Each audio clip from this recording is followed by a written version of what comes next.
We do have a next matchup, though, and the last one of the day, which is going to be BloodTrail versus SamuelTsao. And in case you don't know, you're just tuning in, BloodTrail, if you've not been keeping up too well, is pretty much going to be relegated from Division A of Asia Pacific Grandmasters over here, but he is still playing for prize money because the players win money based on how many matches of Hearthstone they win, and based off his score, he wants to win a few more because he can earn a little bit more money, whereas SamuelTsao is still, I believe, in running for top 4, as is, I think, everyone but BloodTrail in that group, if things shake out. Yeah, it gets so close with Chonsu all but guaranteed first place. 3 spots very much up for grabs and everyone very close. It's not the matchup I would have chosen to end the week on, to be perfectly honest. It is a lower stakes than the other matches, to be sure, because BloodTrail is 100%, I think, at this point, out of Grandmasters, given how terrible his win percentage has been so far. But at the same time, like you said, SamuelTsao, there's still something in it for him, aside from the prize money that comes from winning each week. And for BloodTrail, if nothing else, just to not have the worst win rate we've had over both seasons of Grandmasters from any player. Like, he doesn't want his legacy to be the performance of one who was that poor. He wants his legacy in Grandmasters to be someone who scraped out at the bottom and just was eliminated. And so if he can win the next 3 matches, he can save face on his reputation somewhat, which for the most part this season of Grandmasters, sorry, has been pretty horrible. Yeah, it looks it will sort of look a little bit better, but we see now the classes they have picked. They have a Priest, or SamuelTsao has Priest banned out. BloodTrail is going to be actually defending his Priest with the shield, which makes sense. And then the banned Druid there for BloodTrail. So that is going to be that for him. And then, sorry guys, I'm just making my notes so I've got everything ready and lined up. But SamuelTsao being able to shield that Warrior and not shield the Priest. What do you make of this just overall? So, taking a look at the decks they have, going for the Warrior Shield is a little bit surprising to me because BloodTrail does not have the the Zoo teched in, which is usually the breakpoint that we're seeing from these players of why you would shield Warrior over Priest for the most part, because they have a more aggressive lineup. I guess the thinking for SamuelTsao is that he believes that his Warrior is in a very good spot against the OTK Paladin, which I think is reasonable to assume. Double weapons project, huge amount of armor, obviously the 2 shield blocks in there as well, and all the usual nonsense to be gaining a whole bunch of armor. So I think it's fair enough there that SamuelTsao is going for the shield on the Warrior. I've realized what's happened. What? We have mirrored iPads, don't we? Oh, Look. Are we doing it for each other? Oh, you're the ghost in my iPhone. I am. We're the ghost in each other's devices here that we're using to make notes on. Right. Because I looked and I was like, wait, this doesn't make sense. It's why the screenshots happened twice, because we both set up. Sorry, that's actually really funny. We're so thick. Because I just turned to SamuelTsao's sheet and was like, I didn't make that circle and cross for the shield in the ban. I looked to yours and it's exactly the same. Right, and I was thinking all the way through, it's making 2 copies of every screenshot I'm making. Was you Didn't even realize. But yes, there is the... This is very interesting if your name is Raven or Tarek and for no one else. Exactly. But still, blow my mind a little bit. We've solved the ghost in the iPad. Holy Wrath Paladin, Combo Priest, We're so thick. I know. And Control Warrior. I worked out I'm slightly less thick than you. Is going to be the lineup. So pretty standard lineup overall. The Holy Wrath Paladin, you could argue non-standard, but I think it's not even close to a surprise to find it in lineups. Probably more of a surprise in APAC than some of the other regions. I know some of the other regions really favor this deck. Yeah, I think in Asia Pacific as well, it's maybe slightly more questionable that you would bring it because we have a higher abundance of Highlander Hunters, and I feel like that's one of the hardest matchups for Paladin, given the consistent damage that Highlander Hunter can push through. And also some of the other more aggressive decks, Zoo is a bit more popular, whereas I think you'd rather be taking on the maybe the Priests, the Shamans, some of the more mid-range matchups. Yep, whereas on the other side of that, SamuelTsao has left his Druid, his Warrior, and his Shaman. And interesting enough, SamuelTsao, I think, one of the few players that is sticking to the Giggling Inventor in Grandmasters Shaman, because there is something that I also believe Zalay was talking about the other day when I was watching his stream, you know, quite an avid Quest Shaman player, is that he got asked about Giggling Inventor because I think at that point he'd just put 2 in his list. Right. It's like, well, you know, why are you playing Giggling Inventor? No one does a GN. It's like, right, because the meta's different. A lot of the decks you're playing against are either late game decks or Priest, both of which Giggling Inventor does not do much. It's more against that safety net of against aggro, and there's not as much direct aggro in the game right now, Sure. full stop. Yeah. So that's why in Grandmasters generally you'll see more like 2 former champs or just more tech cards. Yeah, Whereas, yeah. you should see Galen Event as less of a standard and more of a tech card, really. Yeah, I like the Plague of Murlocs as well, like we were saying, against all the priests that are knocking about. So I think it's interesting to see that from SamuelTsao, and that has been one of my biggest criticisms of his play so far, has just been he's been slightly off the mark with his deck building choices, even in Season 1, where he was sticking with the Token Druid for a long time that we were not a particular fan of. But it's definitely been a better tale, at least in recent weeks of Grandmasters. And we'll get a good look at it here. With his shield on the Warrior, this is the matchup that I was...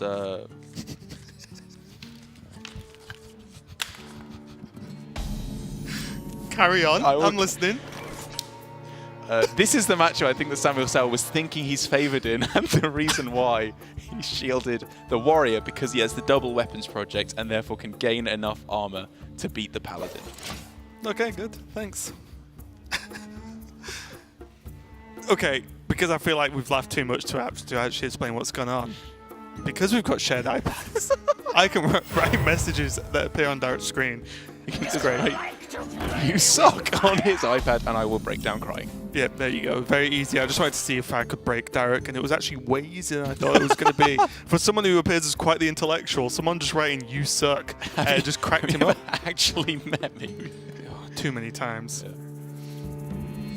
Yeah. So on the way here, BloodTrail just going to play that Pyromancer down. We've talked a lot about this in Holy Wrath Paladin because there are obviously removal-based matchups. You need the Pyromancer to proc cards.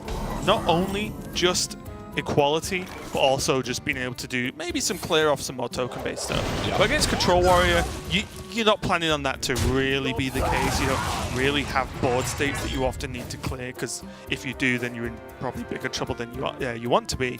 So really just this Pyro going down, start chipping away some health, chipping away some armor, and means that late game it's not as big a problem. And the Holy Wrath out is more doable. Yeah. But for the most part, it is, at least in the early game, making sure that you are clearing off the board so that they have no chance of getting in that early chip damage, because that is when it becomes a no-win scenario. It really does. Derek choosing to continue this silly game we're playing by actually typing things to me or writing things to me that I cannot say on broadcast. So we'll move on with the actual game fast, and we're here to cast. Hey, I'll put an end to this. I'm the grown-up. Well, I could say it. There'll be someone else here for week 7 of Grandmasters. It's like do you have that in your textbooks at school where it would say, like, go to page 37, go to page 240, go to page 3, you're an idiot. I just manipulated you. But in the meantime, though, SamuelTsao actually done that weird thing where you put on a threatening board with non-threatening cards. Yeah. Because this is, like, BloodTrail's going to take some damage, except these are not actually the threats in SamuelTsao's deck, which is really pretty good play, actually. And he found the use for Spellbreaker in this matchup on Thalnos. Like, outside of Acolyte of Pain, I think it's pretty much the only good card that you're going to be finding. So depending on how the game's going, can go sometimes, but generally, yeah, I do agree. Think about playing the Mummy, and honestly, I wouldn't mind it. It's 2 effectively just reborn minions on the board. You push, what, 7? Yeah, this is just good. Consecrate is nothing here. Right, it's just a very respectable amount of pressure, especially when you pile on Weapons Project Harrison next turn. Like, SamuelTsao's going on the aggressive here, and it's working. Mm-hmm. Until double consecration comes down, but on average, I think it's working out. And even then, if you use up two equality activators, that means as soon as you find Tomb Warden and can go Megadillo Tomb Warden, they very possibly just do not have the clear. Also, remember Pyro's dead. That's another one gone. Which Project in Harrison, he said, rightly so, really good. And you know what? I think I like this from SamuelTsao, because I've seen a few people play this matchup trying to gain the most health, and it's like, it doesn't happen that often that you can actually gain over 50, like well over 50 armor to survive. So I like the approach of not even really trying and just using the cards you have to start to just pressure BloodTrail. Yeah, I think, honestly, usually it's the right play to go for the armor a lot, but in this instance, I really like it from SamuelTsao to deviate, because he had such a strong aggressive push. That's not a mega. That's huge. That is a very nice pickup for SamuelTsao. And now you start getting the hero powers. Armadillo hero power way better than Tomb Warden. Sets up for huge amounts of pressure. And BloodTrail's decision to go face there with the True Silver instead of trading into the Harrison, which usually I think is correct. You need to chunk off that armor if you're going to have a chance. Is arguably going to be punished. It's going to sting. Yeah. Yes. Hammer o' Wrath, swing, subdue? Or subdue, archer, Hammer of Wrath face, swing face? Just leave up the Harrison again. It looks like it to me. With only 9 cards left in the deck. One shot. And some more card draw left still in the hand. Yeah. BloodTrail's saying, I am simplifying my game plan. Face, face, face, face, face. For a control combo paladin deck, this is smorktastic. For a control matchup, this is smorktastic. Smorktastic. Must move quickly. I just want to see that Elysiana on curve. Let's go. Oh, Now that that would be I would insane. find out where SamuelTsao lives, run over to his place, and high five. Like that would just make my day. Probably not too far. It probably was. Imagine if you've got double Dr. Boom scheme. The Insane. best cards. Yoy, Ziliax, you always love to see it. What's guaranteed as well, with both mummies being played out, of course. Of course. I knew that. Unity. Precision. Whether or not it's worth going for here though is another question entirely. I think I actually would have preferred Snip Snap on that turn. Because it's more mana efficient. Yeah, but this allows you to triple stack Snip Snap. Because you've seen 2 conks, you've seen a pyro. That's true. Even if That's a good point. BloodTrail's just going to hammer a Wrath face no matter Yeah. what, which is pretty funny. My concern is though that in this matchup, very often you have to have over 50 health to survive, which doesn't necessarily mean you have to build up 30 or 20 armor by that point. After they go for the first Holy Wrath, you can then magnetize Ziliax onto a mech and gain a whole bunch of health that way, which is usually the way I want to use Ziliax in this matchup. And I think given that SamuelTsao had such a strong alternative to Ziliax, I would have liked to have seen it valued a little bit higher. Because at the moment, his armor gain hasn't been that great because BloodTrail has launched everything face. It's true, but I think he's just going to kill him. He can do like, what, 12, 13 damage this turn, sets up effectively kind of 2-turn You know lethal. what? That's fair as well. Okay, he kept one snap back just to press the armor up, just to be a little bit safer. Which I can't overly fault him for. The way you play against Paladin as well, you know timeouts are cards, so whenever you do set up that 2-turn lethal, it's not if the timeouts haven't been played, because BloodTrail will just time out. So it's kind of difficult to just go all in. But I still like SamuelTsao's approach here. Fair enough, fair enough. We'll have to see. Honestly, I think if I was SamuelTsao there, I think the thinking is it's actually too late in the game to go for the aggressive push because he still has 2 timeouts. That's actually and some removal. That's actually pretty good though. That timeout's been used without killing off the Ziliax. Because it means that I mean, just in SamuelTsao's head, well, if Ziliax isn't killed, then maybe next turn it needs to be dealt with before Holy Wrath comes down. Yeah, right? okay. Because there's still mechs that SamuelTsao could get hold of and attach to the Ziliax to make it heal for even more. Yeah. It's tough. It's tough. Don't get me wrong. It's tough. I'm assuming that BloodTrail will be able to take care of the Ziliax before he has to start going for Holy Wraths. Can Shrink Ray, Pyro, spell. I guess. Ziliax, obviously much less of a threat. It's a 1-1. Reporting for duty. Not going to quite heal as much, so he doesn't have to go all in to remove. Still someone's 4 1-1s on death row though, which is far from insignificant.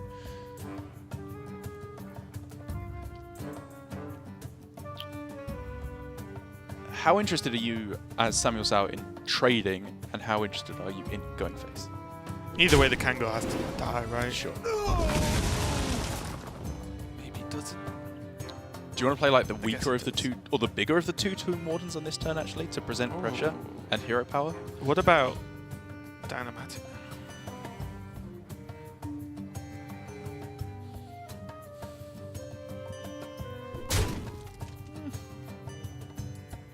Light the fuses!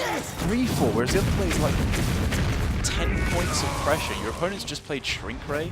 But you kill the Kangaroo without healing. Yeah. I guess that's pretty... Which minuses some damage off those minions, kind of. I guess we're just in a different mindset as to how this matchup is going, because my perception of where the game is at is SamuelTsao has to just outlast the damage. The pressure plan is not good enough anymore. Right, but I think it's too late for him to bail out. I think he's gone too far. Fair. I think fair. the first few turns, fine, he wasn't really committing much. Yeah. But as soon as turn 7 and 8, he was playing aggro. Well, you're in. You've strapped in. Yeah. And you're there for the whole ride at this point, because if how can he bail out now? He's on 36 health. Yeah, I guess there's no chance. Like, and obviously we can see BloodTrail's got 1 card left in his deck. He's just going to get him. And this is it. This is why I wanted to see the hold on the Ziliax. Like, I honestly don't think I'm being that results oriented in how this is shaken out. Just because I think I'm not even sure that holding on to Ziliax necessarily would have won him the game. But I think for SamuelTsao, Snip Snap on the turn he played Ziliax put on the same amount of pressure, more actually, and it held the most crucial card for swinging the game back. So my question then, if we let's just snapshot this game and imagine that that Ziliax was saved. Right. And let's just forget just stupid rules of what the game would have actually played out, right? Yes. So 25, it would have put SamuelTsao to 11 health. And then Ziliax magnetized onto a 5 attack Tomb Pillager plus 8. Maybe it's just not enough. That's what I'm trying to just work power out. And a weapons project as well. Plus Zephyrus, though. Plus Zephyrus, That's yeah, fair enough. And I'm not saying you're wrong. I'm just Yeah. trying to say, let's just imagine he has Ziliax and a mech. It's fair. Right? And just see what the damage looks like. Because it's not, the question for me isn't what's the strategy. It's if SamuelTsao played aggro halfway and switched, what would it have looked like? And I think it would have looked reasonable to what I just said. Yeah. Like, roughly like this. He has a bit of armor, not tons. And maybe a bit more armor. Even if we put him at 10, is it actually enough with the Zephyrus? Maybe not. Yeah, and I guess that's the thing, right? Is it probably still would not have led to a win for SamuelTsao, given how aggressively BloodTrail has been pushing down his face. In this game of Hearthstone, yes. I just think maybe it gave him a bigger percentage chance, Yeah, even if that's honestly, way below 50. I just don't know.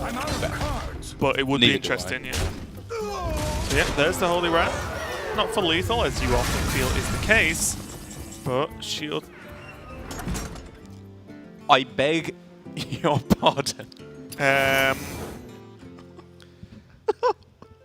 Why? So that, okay.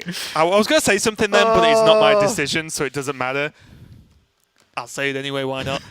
I'm pretty sure that game was won. I'm pretty sure So that's over. I am fairly certain a reconnect, or hopefully it reconnects for a start. We just played the game out fair and square, because that's what the reconnect feature is for. But I'm not sure what's happened there, but me and Investigator Derek... Oh, never mind. We're not going to a break. I was just going to do a great throw to a break, and we're not. We reconnected just like we did, just in time. Yeah. There we go. And there we go. As I said, I was pretty sure that game was over. What's SamuelTsao regardless. confused about? Did he miss a turn there or something? The problem is, if he missed a turn from that draw, he wouldn't have got enough health to survive. He the had just Holy Rat. expended no mana, right? It wasn't. I don't know. Don't look at me. I'm sat right here. I see what you see. Like, Raven, what exactly happened over at SamuelTsao's house? What was his mana I'm like, count, though? Because he hadn't I didn't see. played Weapons Project or Shield Block, which would have gained him 13 health, which I think... with hero power. With hero power, sorry. Right, yeah. okay. Yeah, I was like, yeah, sorry. With hero wait, power. what do those cards give armor-wise? I think that wouldn't have been enough when you factor in Zephyrus giving Soulfire. Right, which was, yeah, what I was meaning is, I think even if, I don't know what happened there, if we find out, or when we find out, I'll tweet or something, but overall, Sorry. I actually think regardless of what was played, what could have been played in that turn, he wouldn't have gained enough health to actually survive a Holy Wrath. Yeah. And also as well, I'm fairly sure within the rules, it's like the player's responsibility for this stuff to work. If that was SamuelTsAo's internet failing, then it's his fault. Yeah. But anyway, we might look at that, we might not. We're going to find out if we can. But for now, we are going to go to a break while we set up the next game. Don't go there. We'll be right back with some more Hearthstone.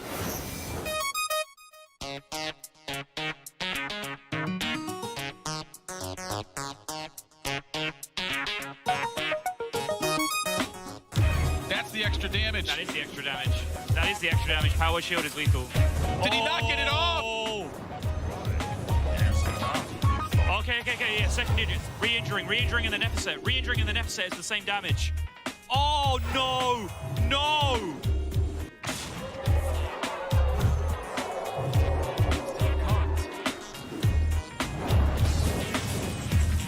He didn't get the attack off. He's torn. He doesn't know what to do. All right, sure. That's one way to end it. Fine. I guess that works too. Pretty long-winded way to go about finding the end of this game. For 3 chances. Yes.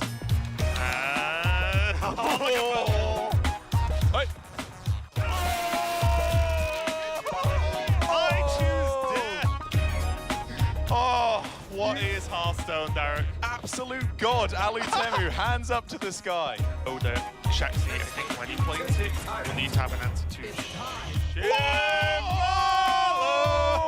Oh! He's got the answer. Yeah, because he can. Warpath trade and then the rush or whatever. That's game! Do you like Zoo TJ? I love Zoo a lot. Practice Thank it. you. I love you too.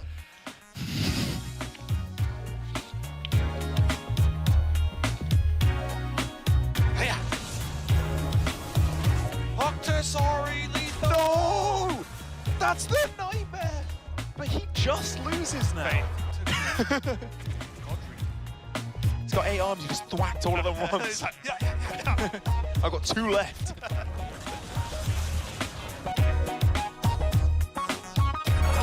What a way to go out. Unfortunate. Stand up on the casting chair with me, TJ. Nope. Stand! I think it would collapse. Casters, rise up. No, wait. There's much more important things at stake, people. Come on! Results. They're a lovely thing.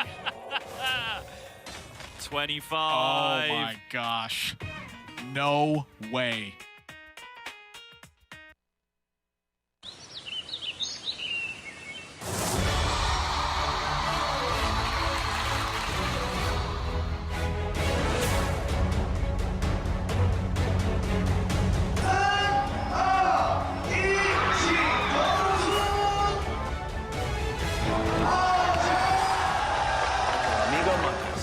Well known for their top-notch performance and long-time efforts in the local fan community.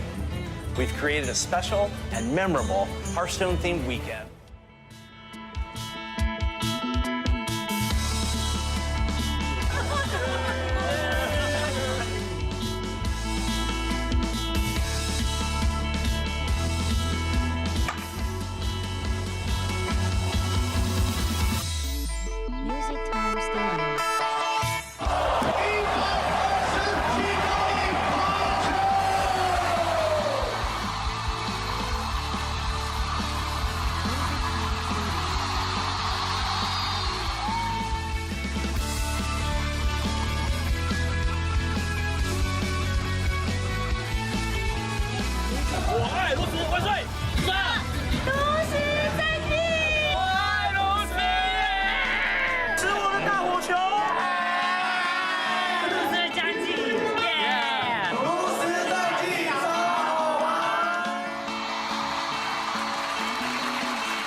Welcome to the Tombs of Terror. My name is Regis Jackson, and I'm going to be your guide through this adventure. If you didn't know, the Tombs of Terror are available to play right now, starting with Wing 1, the Lost City of Tolvir.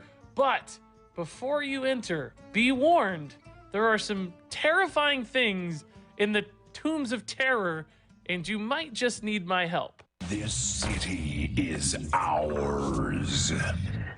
Not only are Plague Lords running rampant, but there's a twist. A terrifying twist. And it's Murlocs. That's right, Murlocs are everywhere. The twist for this wing is the Plague of Murlocs, which means Murlocs have invaded each deck. Anytime you draw the Surprise Murlocs card from your deck, you're going to be summoning a random amount of Murlocs, which can be really helpful, but so will the opposing bosses. So things can out of control really quickly. But thankfully, I know a guy. It's my cousin, Reno Jackson, and I think he can help. Now, Reno is a proven adventurer, but he'll still need some tools and allies if he's going to succeed in this one. The first thing he'll need is a signature treasure. There are 6 treasures to choose from, but you'll have to unlock some of them by completing tasks in the Tombs of Terror. But for starters, Reno's lucky hat will serve you just fine, enabling you to do some crazy stuff with spell damage and also getting some stats onto the board early in the game. But once you've unlocked it, my favorite treasure for this wing is the Gatling Wand. This is an incredible way to remove your opponent's minions from the board, which makes it perfect for the Lost City. Reno will also encounter some treasures along the way, and I've identified a few that'll really help in this wing. Up first is Canopic Jars, and this is a wonderful way to turn all these free Murlocs you'll be summoning onto the board into incredible legendary minions instead, which can be swingy enough to win you games fast or just help you recover a board state late in the game. I also love the Titanic Ring, which gives your minions +1 health and taunt, which when you're summoning this many minions, it's a lot more value than normal. So now that you've got Reno on your side, the next thing you need to know are the bosses. There are lots and lots of bosses on your way to defeating the Plague Lord, but I've got some tips about the biggest and scariest ones. The first is the Sinkhole and its horrifying hero power, which if you're not careful will rapidly destroy your entire deck, leaving you without enough resources to overcome it. That means you need to beat it quickly. You should also be wary of General Husam, who gives all of his minions rush by default. He might overwhelm you before you have a chance to kill him. And then finally, we can't forget about the Plague Lord itself, a 3-part boss with 300 health. And although that might seem daunting, don't forget, if you're defeated the first time, you can come back in to the Tombs of Terror, and the Plague Lord will be at the health you left it at. Knowing its hero powers ahead of time can help. The first requires you to kill enough Murlocs to actually damage the boss. The second will summon Scaly Golems, which buff all Murlocs on board, making trades very interesting and often difficult. And then finally, once you've pushed it past 100 health, be careful, the Plague Lord will be able to remove all minions from the board after discounting its hero power sufficiently. Now, keep in mind that discount does not stick through multiple uses, so you can reload boards somewhat safely, but you still have to be mindful of running out of minions before you can kill the boss. Okay, folks, I think that's everything you need to know to safely navigate the lost city of Tol'vir. But stay tuned. My friend Sir Regis Murgleton might have some tips for future wings in the Tombs of Terror.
大家好，我是陈太不要，英文 ID 是 BloodTrail， 住在台湾。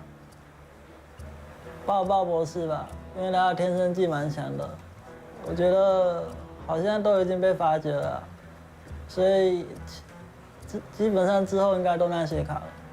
第一赛季哦，第一赛季应该算还可以吧，就赢的跟输的都没比较多，就平7胜7败，还算可以接受。因为下个赛季跟上次的赛季不同，要准备4套牌。不过如果准备3套针对同一副的，他就不要上那副就可以了，所以还要再想一下要怎么准备。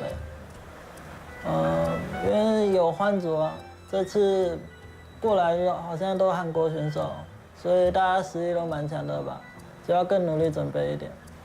就新的赛季应该会比较好，因为之前只要准备1套牌，然后备牌5张，就只要准备40张就可以了。想要准备4套，所以会比较花时间吧。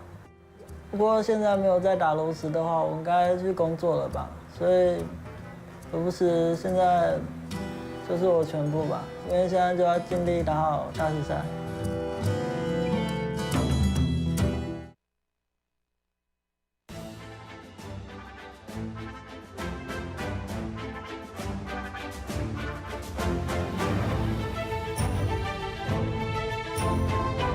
What's up, Hearthstone fans? Welcome back to another episode of The Curve, where we draw the biggest headlines from this past weekend on Curve. I'm your host, SamuelTsao Welch. Let's do this. After the format change to the second season of Grandmasters, the playoffs now allow for the top 4 players from each division to advance to the final stage of the season. With this additional spot available, players can clinch spots earlier in the season. Cheonsu in the Asia-Pacific region is 9-1 in Division A. His continued stellar play locked him in as the first player to clinch playoffs in all of the regions. In Division B, we'll have to wait another week to see the playoff picture settle down, as all of the players are very close in the standings. Reigning world champion Hunter Ace was the second player to qualify for playoffs this weekend, as he won both of his matches. Again. The champ is truly firing on all cylinders and is looking like the favourite to claim the last European spot going to BlizzCon later this year. In the division over, SamuelTsao, who led the last season in match score, continues to struggle. He's dropped his last 8 matches in a row and is currently sitting in last place. In the Americas region, none of the players have officially qualified for playoffs just yet. Just Saiyan was close this weekend, but lost to Amnesiac on Sunday night.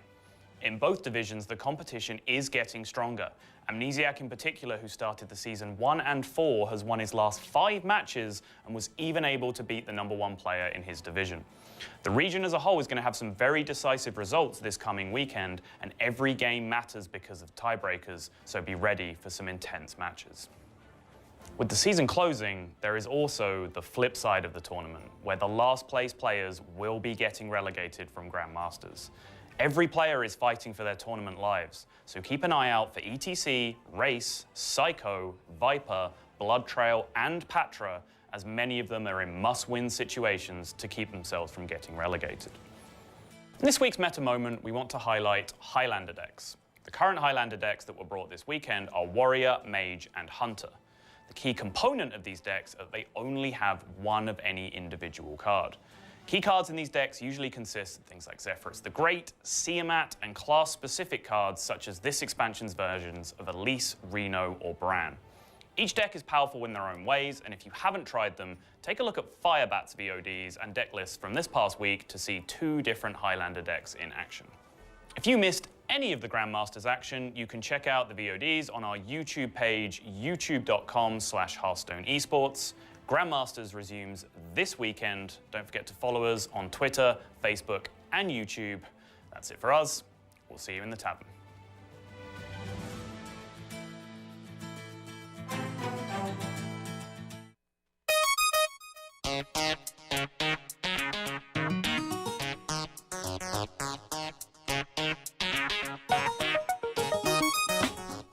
That's the extra damage. That is the extra damage. That is the extra damage. Power shield is lethal. Did he not get it off? Okay, yeah, second digits. Re-injuring and then Epicet. Re-injuring and then Epicet is the same damage. Oh, no! No!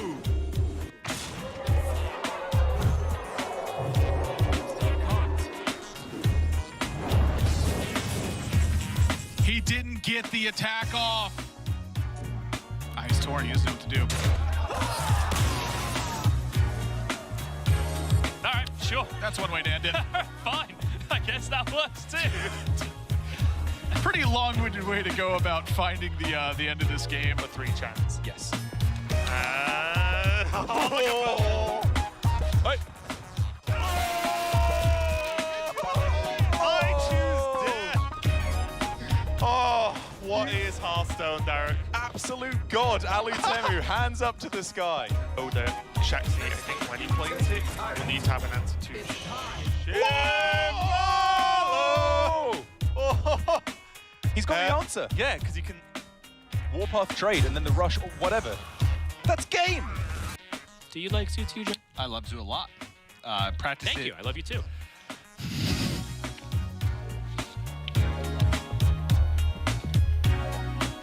Hiya. Octosari lethal. No! That's the nightmare. But he just loses now. He's got 8 arms, he just thwacked all of them once. I've got 2 left.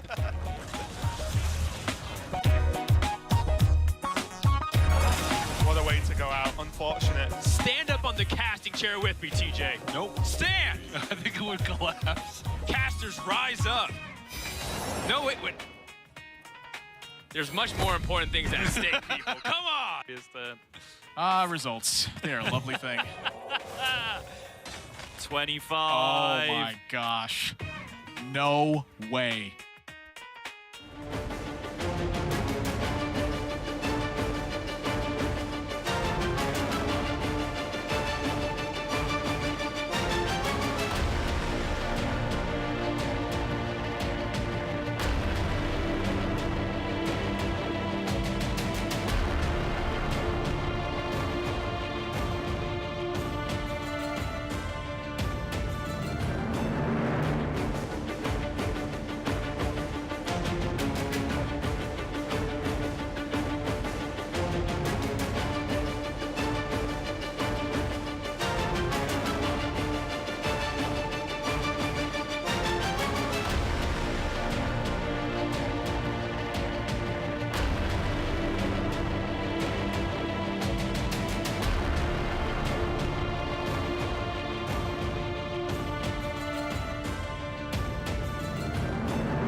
Welcome back to Hearthstone Grandmasters. Sorry about the slightly extended break. We do know how you love your breaks, guys. But we had to just investigate what happened at the end of the previous game if you were watching it. Unfortunately, I believe SamuelTsao had some kind of, I don't know, glitch, disconnect, whatever. And in the case of that happening, if the players can reconnect, the reconnect feature's there, but there's no accounting for loss of time or anything like that during that reconnect.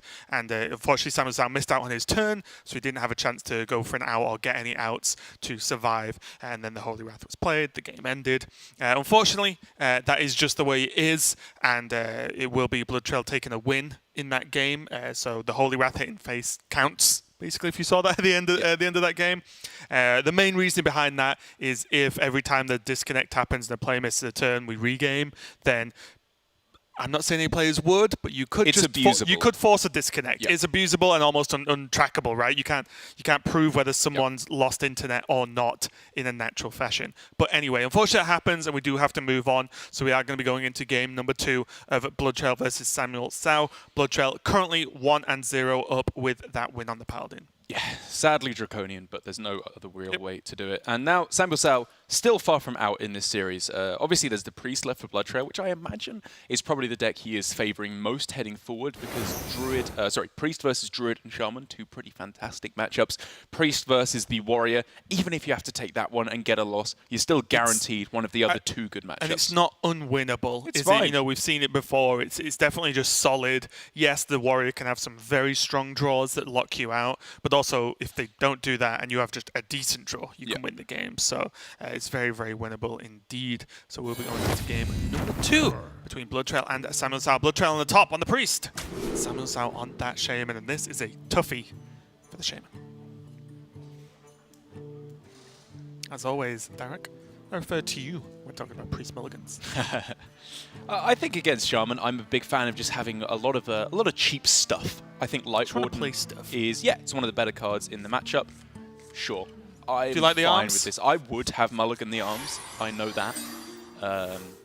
Being truthful to myself, but it's fine. It ramps up the damage. It does allow you to take some pretty nice value trades actually when you look at it, because the turn when Extra Arms wants to come down is the kind of turns when you're facing Questing Explorer, Mind Control Tech, Wasp, Bog Slosher, and that allows you to buff up to a perfect value trade stat line. So to be fair, sure. Especially when you can almost guarantee that the Light Warden survives because of this sidekick. Like, there aren't many things that kill this Light Warden, right? And already, although BloodTrail got off to a great start, SamuelTsao's hand is not the most horrible thing I've ever seen. There is Cable Rat into a Mutate if he wants to go for that now, try and pound some pressure. He could go for the Evil Totem and try and get some kind of lackey that'll help him out.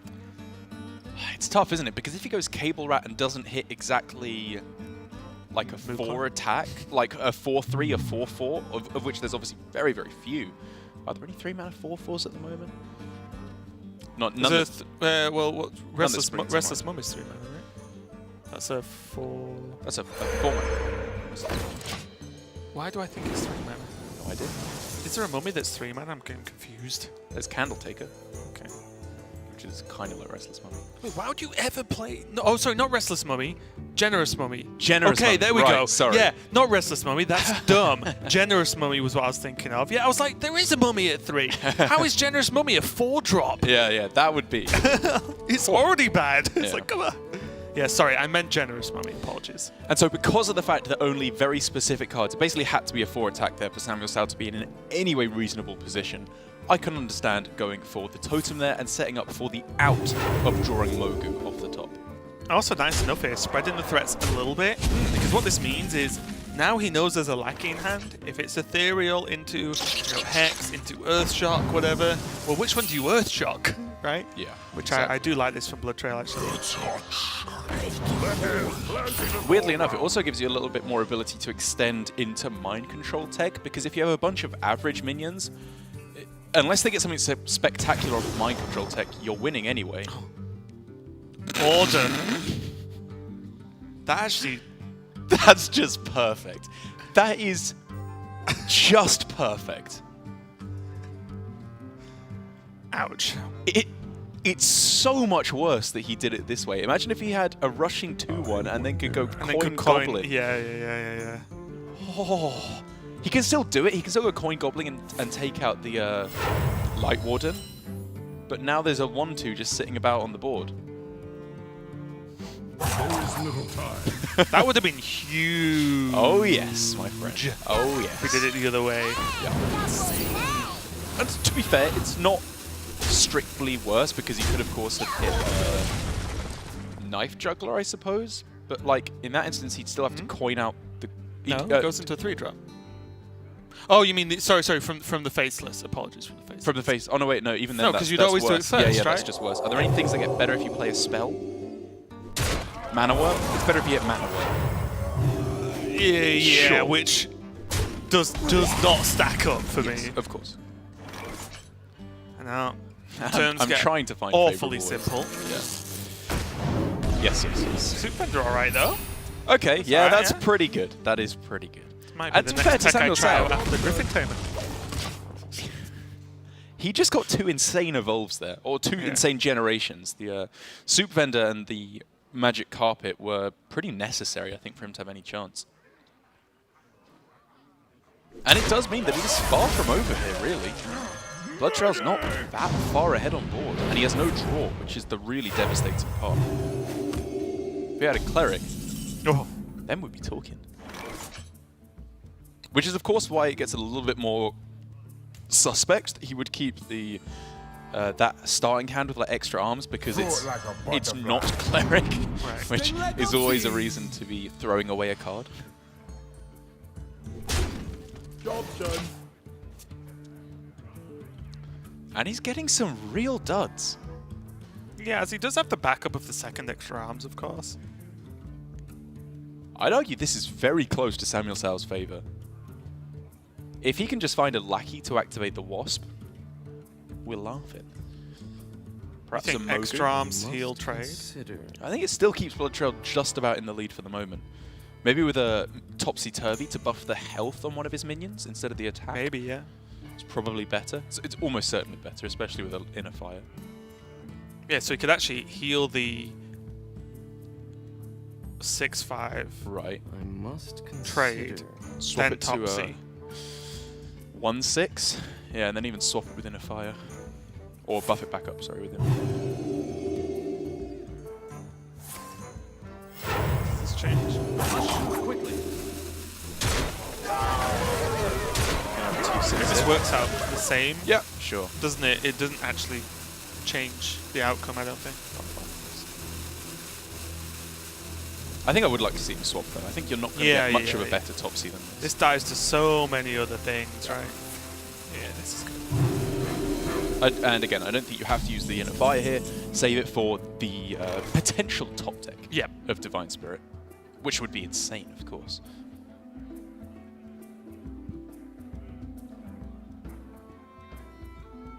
So quest completable on this turn, but no way to gain the benefit from it until next turn. Do you ever prioritize the double development of Wasp and Mind Control tech there? I think it was kind of tempting, actually. It's tempting, but I feel like with this quest activation, SamuelTsao just has to draw a lackey. And That's then a Wasp fair is the point. nuts, Yeah. right? Like, Wasp is actually really, really, really good. So it's tempting, but I like just maybe even the discipline of saying, I need this Wasp to hit someone for 6 to be able to stay in this game. Powered Shield going to come down onto the Blade Master just to store that high health. Got Circle of Healing now to help recover some of his health. And is this, yeah, I was going to say, is this just Trade Circle? I like this a lot. Again, it's not a Cleric, but if it's not a Cleric, well, you keep what you've got then because you're going to get much more. I guess this was fine. I was wondering if it was ever better to trade the other way, like the 6/6 into the totem and then Inner Fire trade Circle, but this ends up with both minions at full health, so yeah, which I like. Whatever. Yeah, it's the same. They're starting to heat up on SamuelTsao's side of the board. They are, big time. He has some taunts in the way. He has a Mogu. He has the Wasp ready to go if he can get a lackey. An Acolyte is slow as anything. It's very little development whatsoever for BloodTrail, which is fantastic news for SamuelTsao. Acolyte could open up the door though because there are no 3 attack minions available. as far as BloodTrail knows, but we can see the Mogu clean the Acolyte in one hit is actually a pretty big deal. And now card draw, Lackey Generation, deal 6. He can do it all.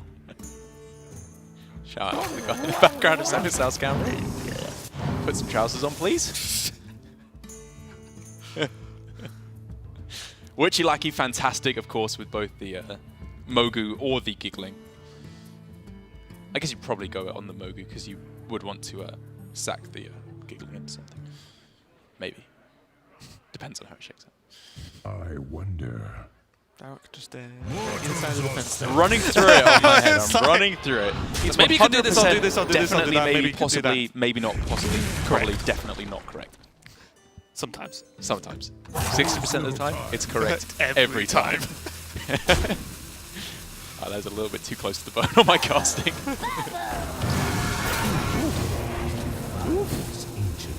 Go back, go back. Actually, it's pretty good. 5-8. Ain't too bad. Now though, SamuelTsao threatening, maybe not threatening lethal, but we can see pretty close. He does have 6 minimum from hand. Yeah. It's a pretty big deal.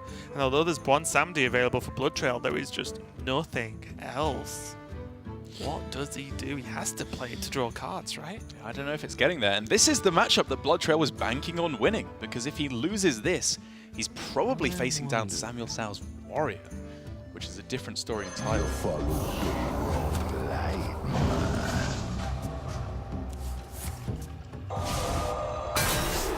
Do you like the silence there on the 1-2? Just get rid. So now there's what, 5, 6, 7, 8, 9, 10. I think BloodTrail just did that count as well. It's like, right, what do I die to? The answer is often this. I think it's worth a trade. I don't think 2 damage to face change anything. He did trade off the minion with no attack though, so thinking at 10 damage, it means that he's not dead to Life Drinker. He's dead to Life Drinker damage effects plus X. It does mean that SamuelTsao can play 2 minions without having to sacrifice any damage into BloodTrail's side of the board, if you see what I mean. It's probably correct for BloodTrail to get rid of it anyway. You don't want to get lackey generators. Whoa, bounce the Scenarios? It's too slow. No, I think you bounce the Wasp. Sure. Hero Power Wasp, zap, zap. Yeah. Bounce it, zap, zap. Zippity zappity. Do you ever just die? Are you giving your opponent outs for lethal there? I think you definitely die, but I don't know what else you really realistically going to do. Nothing. I think, well, okay. More realistically speaking, you could just try and clear the board. Was that not a lightning storm? It was a lightning storm as an option. It was not a pick. That's insane. Well, you know. Don't you just want removal instead of value? Blazing Vacation's just more shutterbucks right there. I love it so I don't much. hate you, I hate me for being so easy to bait into being annoyed. That's the way I like it. Like, look at this lightning storm. If he clears the board, he wins, right? Every time. And he's going for Wasp trade now.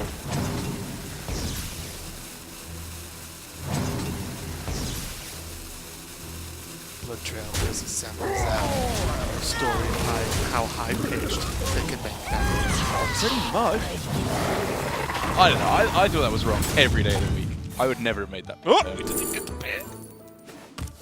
Maybe he picked. That was the best one, I think. Yeah, Maybe yeah. Spring. Was it Spring Rocket? Maybe Spring Rocket. Well, this could get spicy There are awfully quick. I don't think there's many outs. I think it has to be Well, very I specific. think there are outs to not die. If he just draws another spell, he clears Okay, a lot of the fair, board, fair, right? fair, Like, look fair. at the board. Yeah. The Scenarios is 2 health. Oh, that's a spell. That's not. He just does it, right? Heal, Divine Spirit, yeah. Inner Fire. Yeah. Oh, do you just play the Warden? Just to put another dude on the board? Then Just there's do it after, there's only a 3/1 left on the board, and you punch. You hit him for 14. Are you ever not dead if you don't clear the board? Like, can you just go 10-10, push face? Wait, how's there a 10-10? Quickly. On the 2-5, right? You make a 2-5, double it. And Oh, sorry, Divine Spirit, Inner Fire. Yeah. Oh, I don't know. I don't Wait, know either, In the light's name. Okay. But there's a board left up to Yeah, reduce this yeah, health down, which is what I don't understand. Wouldn't you have just made a... Okay, wouldn't have been a 14-14 because of the pyro. It would have been, what, 12-12? When you made a 12-12, hit him in the face and had everything except a 3-1 on the board? Sorry, just a 3-1 on the opponent's side of the board? There's 2 clerics. There would have been a warden. Oh, I don't know. I'm not sure what the best line there was from BloodTrail. It all felt pretty grim. I know that a lightning storm here would be fantastic for SamuelTsao. Here's my question though: is it that grim? 2 clerics, a 1-2, a 12-12 against a 3-1. Is he just going for lethal? Honestly, I don't know if I'll ever forgive SamuelTsao if he loses this game. Like, he was in such a good spot, in such a miserable Frost matchup.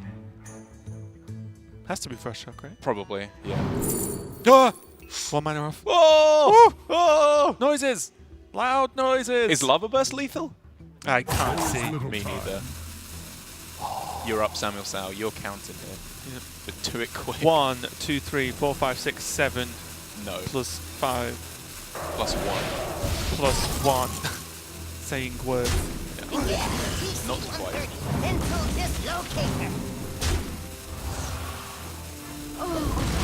Okay. Sure. That was not correct, but I think it's fine. I think BloodTrail made a huge blunder last turn. Yeah, I think that's a valid argument.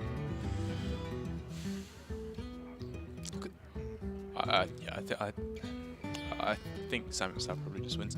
Like, heal, buff, Divine Spirit, push face for 10. That never wins, right? I mean, we can see with Bloodlust, of course, it obviously never wins. But Well, it's also set up lethal on board, so you'd have to heal face. Sure, okay, fair enough. Or trade. Yeah, or trade, because there's lethal just on board right now. Which feels miserable. Oh, I guess he could silence the Ethereal, right, instead? So do you silence the Ethereal and just go face? Yeah, probably. He has to, right? It's not like Let's go trade board. just trading. This is the line to have a chance. He's saying there's a chance. I'm saying there's a reasonable chance, right? This is one of the weirdest games of Hearthstone I've cast So in a long weird, man. time. I'm so confused. So weird. Questioning everything that's happened in my life. I just have the suspicion that like a lot of it is wrong as well. I can't exactly put my finger on That's why. what's so weird about it. Yeah. Yeah.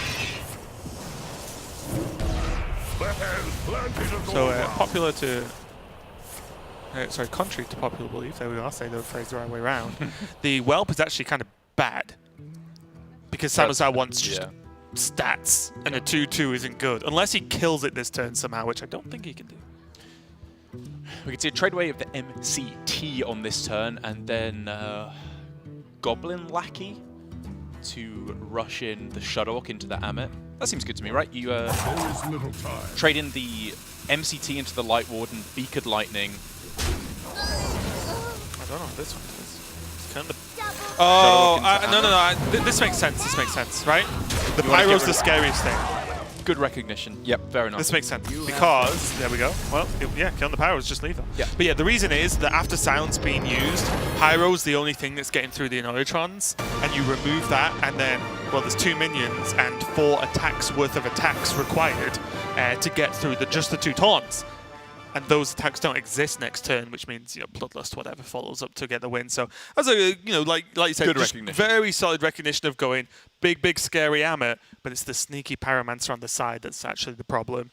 So that was a pretty good way to end the game, although I do believe from both players that game was weird. Bit of a mess. There was a lot of stuff going on that I still don't really understand. But the most important thing you need to understand is that the series is 1-1, and you could say maybe, you know, okay, after the bit of an issue in game number 1, it's all even, 1 apiece. It comes down to one last game of Hearthstone here for this week, and the last game of the day as well. So SamuelTsao versus BloodTrail. Do you think it's going to be Priest again? Against what is left? I think it's Warrior. With my notes covered in that was you, not me. Graffiti. That was half and half. All right. BloodTrail left now with his Priest, of course, up against the Druid and the Warrior, I believe, left for SamuelTsao. Yeah. Sure. Yeah. I it's think Priest. You probably take the Priest, yeah. Like where you just take the approach of, it's Priest, so I'm going to play it.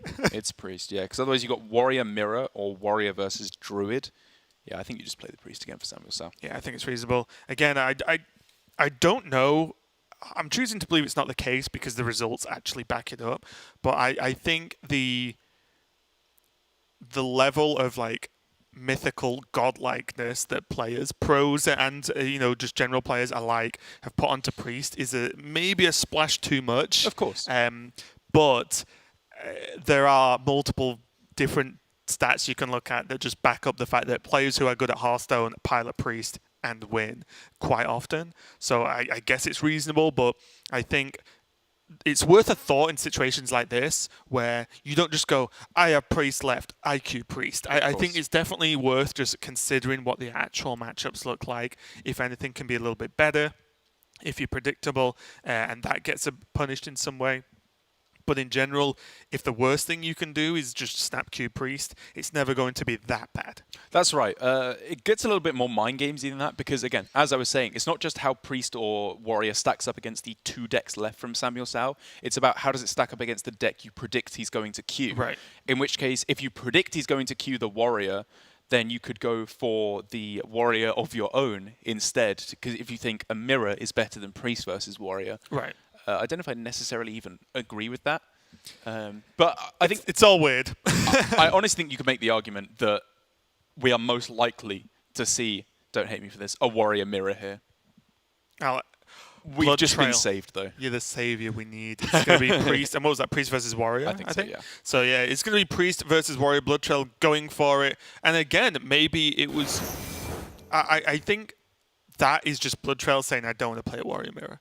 Because it would be more weird for him to think SamuelTsao was going to just lock in Druid. Yeah. Whereas, like, it's much more of a heavy hand if you lock in Druid and you hit Priest, that's way more of a problem than a Warrior mirror Big time. is in general, or the small chance you get Druid into Warrior. Yeah. So I think that was a given. So really, for me, it's just BloodTrail saying, I don't like Warrior mirror. I'm not going to play it. I'm just going to play Priest. Yeah, I'm on board with that. It has the ability to do tremendous stuff against Warrior. The list that SamuelTsao is running is reasonably well equipped, I would say, to beat the Priests. It's running, of course, Spellbreaker, which is very nice, and the double Plague of Wrath as well, which help things again against the Priest there. Well, let's get into it. Last game of the day. Last game of the week for Asia Pacific. Last game of the century by the time this thing's gone on. But let's go through BloodTrail and the Priest on the top. SamuelTsao on the Warrior, and this matchup, although there are obviously intricate turns, the ideas behind it, the overall macro strategy, very straightforward. Warrior, kill everything. That's it. Priest, kill Warrior. And it sounds really dumb when I phrase it like that, and it's maybe because I'm the one saying it, but it's very much is if you remove all the minions from Priest, they cannot win. And in this version, BloodTrail is, I'm just going to double check, but I'm pretty sure, he isn't playing Stormwind Knight, so it's just literally true. If there are no minions on board, you cannot lose. He's also apparently playing no minions in the deck, because this dying hand sucks. The Acolyte of Pain is a very unconventional way to start any Priest matchup at this point. By unconventional, you mean bad? I do mean bad. Usually. In this instance, it may work out okay for BloodTrail, but I think in all honesty, we're very possibly just going to see a shield slam on this turn, because killing card draw for SamuelTsao is priority numbers 1 through 10. Right.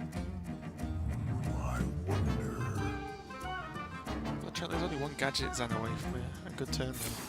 It's a shame there's not one in his deck. Yeah, he's only 5 Pyroblasts away from a really good game for his card.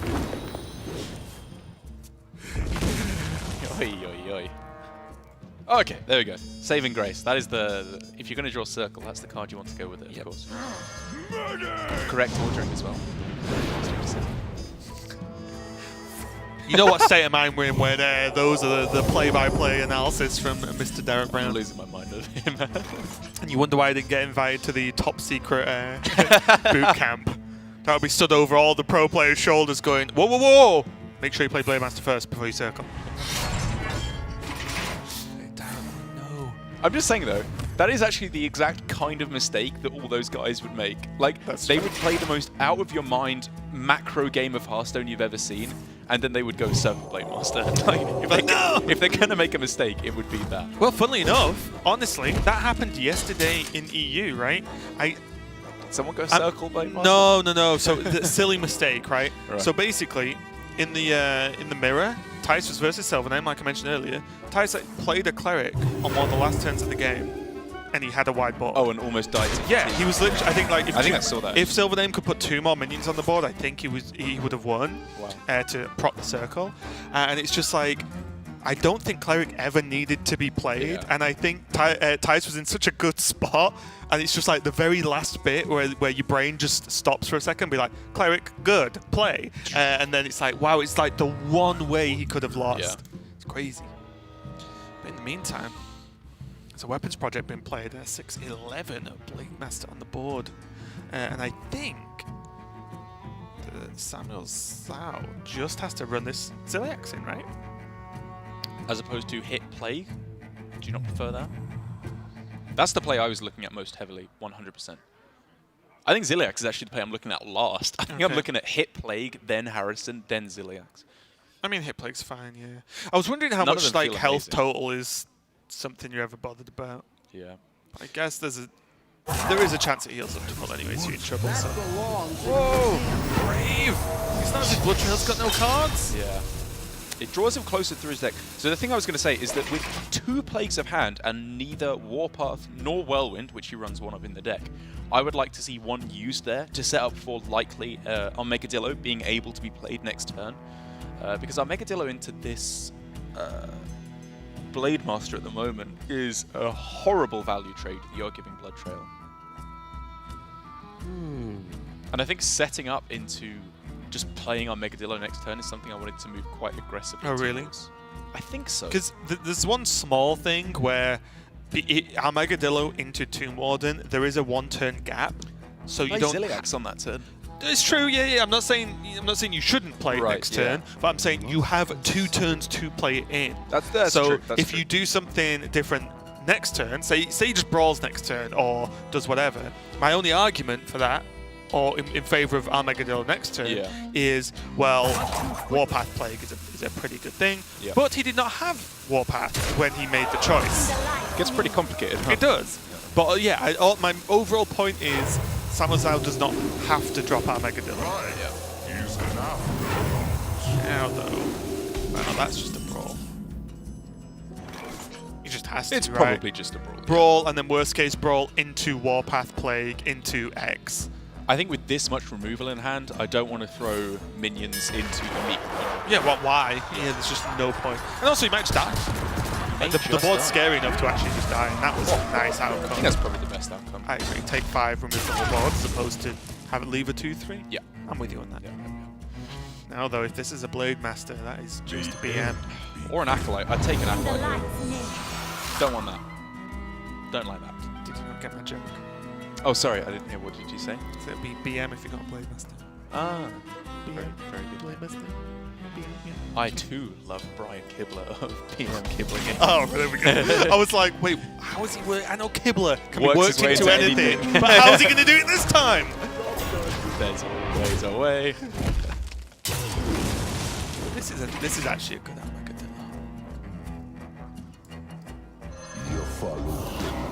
It's the This is a good one. Bon Samedi's law. You will draw a 1-drop the turn before you're going to play it. It's like the Luna's Pocket Galaxy law. You will draw Archmage Antonidas on turn 7. Yeah. Or turn 5. Draw 3 spells after you play it, which is normally what I do. I honestly, Pocket Galaxy, spell, Doomsayer. I'm like, oh, come on! No card. And the spells aren't card draw by now. Yeah. Yeesh. Not a nice silence to be using here for BloodTrail, and honestly one that doesn't really feel worth it. Did he avoid I don't overdrawing? know. I think he's more bothered about if this goes off again.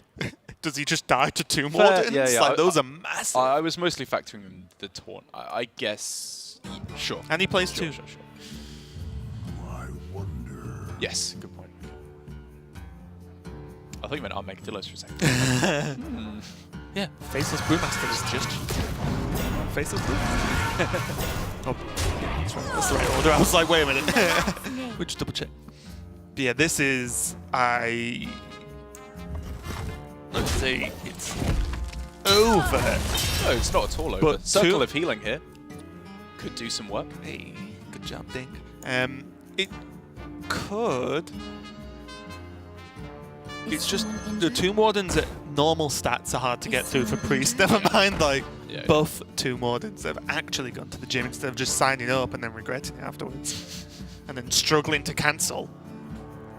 Because they're so weak, they can't even raise their arm to cancel.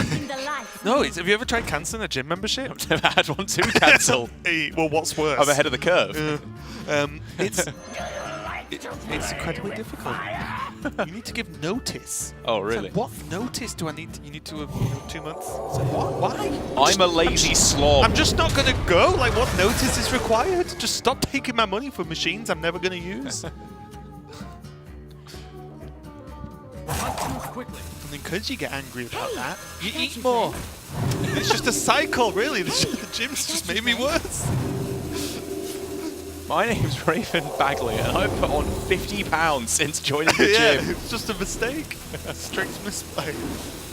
Right, we were talking about Circle of Healing, pulling BloodTrail back into the game. Draws the entire deck, which is what he needed.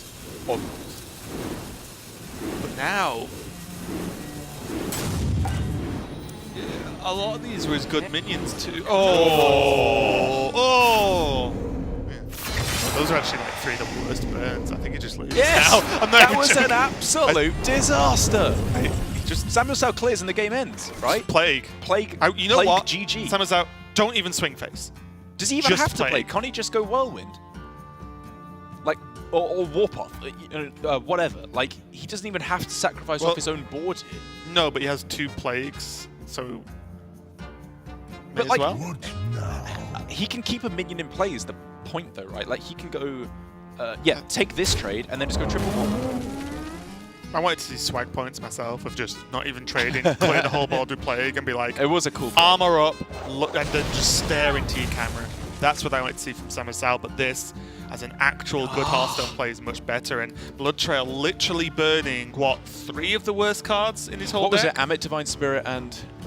Psychopomp. Psychopomp. Oh, wow. Yeah, that's what I mean. It was Amit, then Psychopomp, then Divine Spirit. Those are the 3 worst cards, outside of, I guess, NFI maybe, but... Yeah. But the fact that he I'm pretty sure the game just ends now. Like, can he stick a big enough board here? He has to go... It's not a big board, though, is the problem, because of Amit, right? Or Psychopomp. It's not a board that survived anything we can see. 1 Whirlwind and Plague in the game. He's literally killed every minion in the game there. And honestly, 3 fatigue, he's sitting up lethal. From BloodTrail, it felt like an instance of, I have double Cleric in hand, so I'm just going to play it.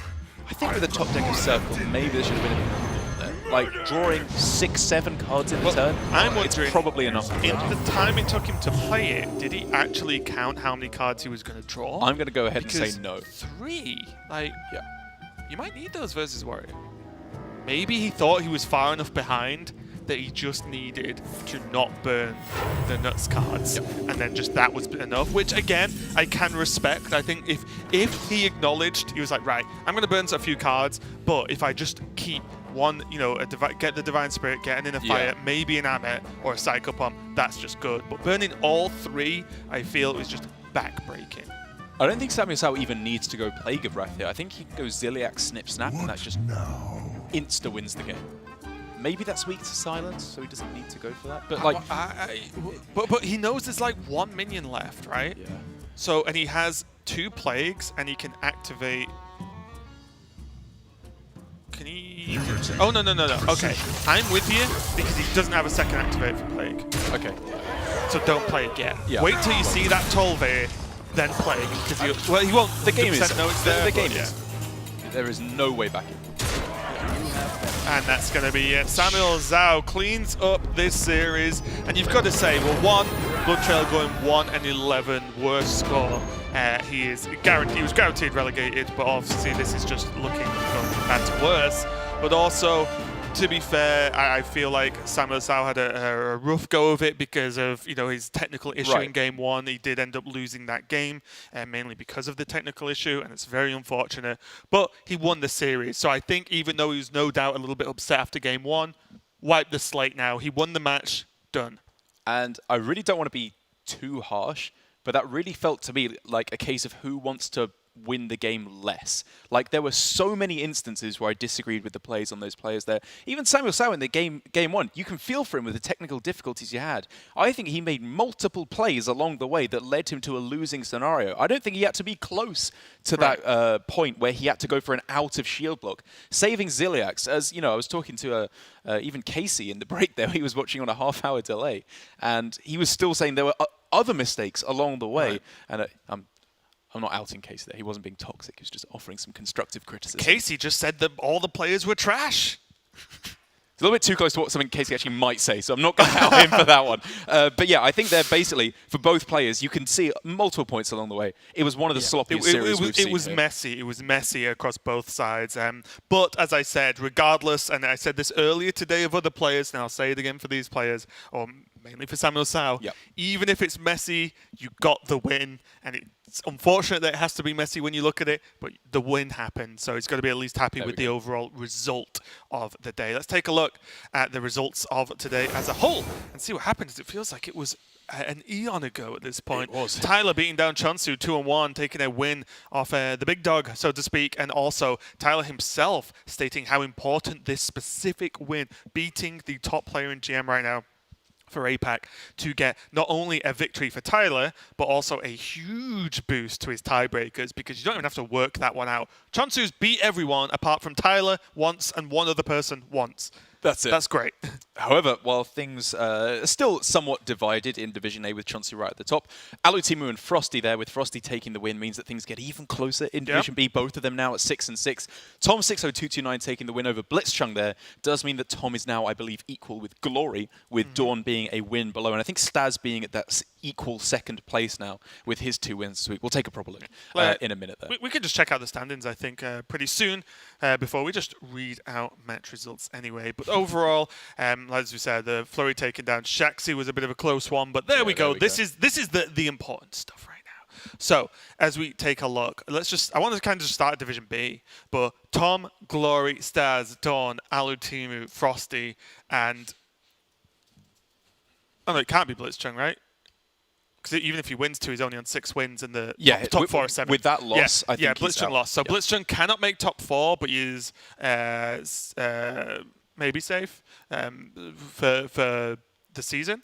But Frosty, Alutimu, Dawn, Staz, Glory, and Tom are all still in the mix to see who ends up where. And just a quick reminder, first place goes in with a match win into playoffs, so like basically a bye.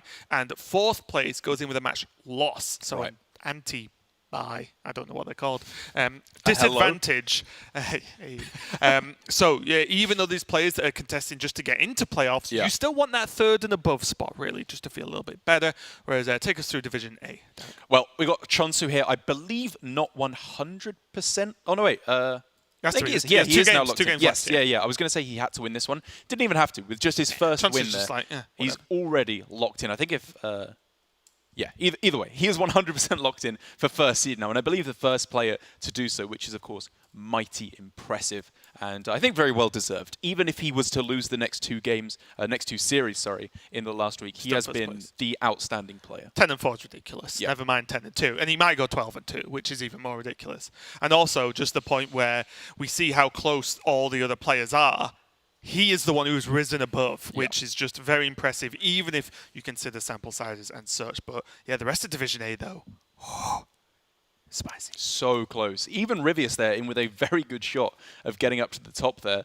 I mean, I'm trying to figure out who has a chance of getting into finals and who has a chance of getting next week, second and third. Yeah, it matters a lot. And looking at Division B, I'm also wondering if Alutimu and Frosty could potentially get first seed, depending on tiebreakers and how things shaking out. Like, that's super up for grabs. But Division A there, with all 3 spots there in second, third, and the fourth to fight for next week in Grandmasters. It really is, and the week after next will be the playoffs, where we get to decide who in the Asia-Pacific region will join Surrender in representing APAC at the Global Finals.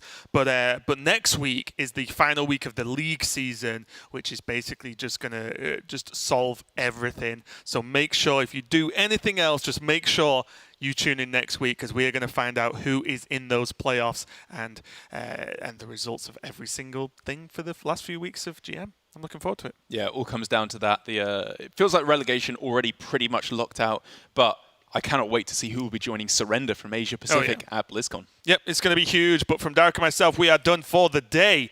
Hope you have fun and check out Europe and Americas. It's going to be following us as usual. But we are done, and we'll see you next week.